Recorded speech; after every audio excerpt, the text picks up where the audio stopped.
So Apparao గారు, Janasena party పాత్ర ఏంటి ఈ డిఎస్సి నియామకాల్లో? అంటే మీ పార్టీని సంప్రదించడం జరిగిందా? మీ పార్టీ ఏదైతే ప్రతి సంవత్సరం డిఎస్సి నియామకాల మీద మీ పార్టీ అభిప్రాయం తెలుసుకోవడం జరిగిందా? జనసేన పాత్ర ఏంటి దీంట్లో?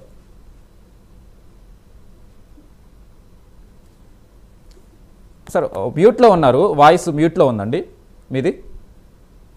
అప్పారావు గారు, మీకు ప్యానల్ సభ్యులకు, ప్రైమ్ లైన్ ప్రేక్షకులకు హృదయపూర్వక నమస్కారాలు, శుభోదయం. Good morning.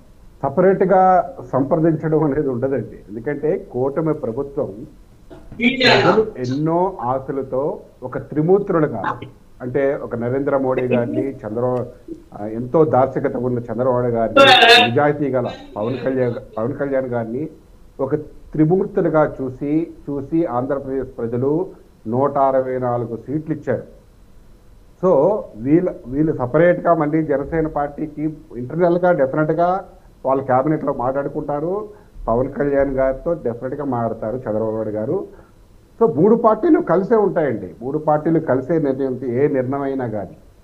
సో ఏదైతే లోకేష్ గారు నిర్ణయం తీసుకుంటున్నారో, ఇది ఏదైతే కూటమి ప్రభుత్వం సుమారు 20 లక్షల ఉద్యోగాలు కల్పించాలి అని టార్గెట్ పెట్టుకుందండి. 2029 కల్లా నిరుద్యోగ యువతకి 20 లక్షల ఉద్యోగాలు ఇవ్వాలి అనే టార్గెట్తో ప్రభుత్వ ప్రైవేటు ఉద్యోగాలు టార్గెట్ పెట్టుకున్నారు. దాంట్లో భాగమే లోకేష్ గారు ఏదైతే ప్రకటన ఉందో ఇదంతా కూటమి ప్రభుత్వ ప్రకటన. సో ఏదైతే ఈరోజు కూటమి ప్రభుత్వం మన రాష్ట్రాన్ని దేశంలోనే నెంబర్ 1గా తీర్చిదిద్దాలనే సంకల్పంతో విజన్ 2047 దాన్ని దృష్టిలో పెట్టుకొని visionary leadership of Narendra Modi, Chandrababu Naidu గారు, పవన్ కళ్యాణ్ గారు, మిగతా లోకేష్ గారు ఆధ్వర్యంలో వీళ్ళందరూ కలిసి ఒక యూనిటీగా వెళ్ళి రాష్ట్రాన్ని ముందుకు తీసుకెళ్తున్నారు. ఒక అభివృద్ధి, సంక్షేమం 2 కళ్ళండి రాష్ట్రానికి. సో ఈ ఏదైతే 2 కళ్ళు ఉన్నాయో, ఉదాహరణకి నిన్నే తీసుకోండి, క్యాబినెట్లో ఏదైతే అప్రూవ్ చేశారు. సో సుమారు దాదాపు 1,20,000 కోట్ల పెట్టుబడులకు అప్రూవ్ చేశారు. విశాఖపట్నంలో దేశంలోనే అతిపెద్ద డేటా సెంటర్ విశాఖపట్నంలో రాబోతున్నది. సో ఈ విధంగా సుమారు 79,000 ఉద్యోగాలు కల్పించబడతాయి. సో ఏదైతే నిన్న సుమారు 480 ఎకరాలు ఆ డేటా సెంటర్కి ఇస్తున్నారు.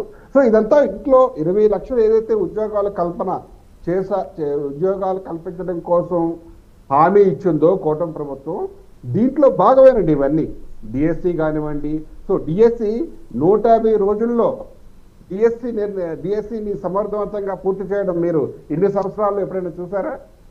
సో అది కూటమి ప్రభుత్వం యొక్క క్రెడిబిలిటీ. అది కూటమి ప్రభుత్వం యొక్క credibility under leadership of great leadership of Chandrababu Naidu గారు, పవన్ కళ్యాణ్ గారు, లోకేష్ గారు, ఇదంతా ఆంధ్రప్రదేశ్.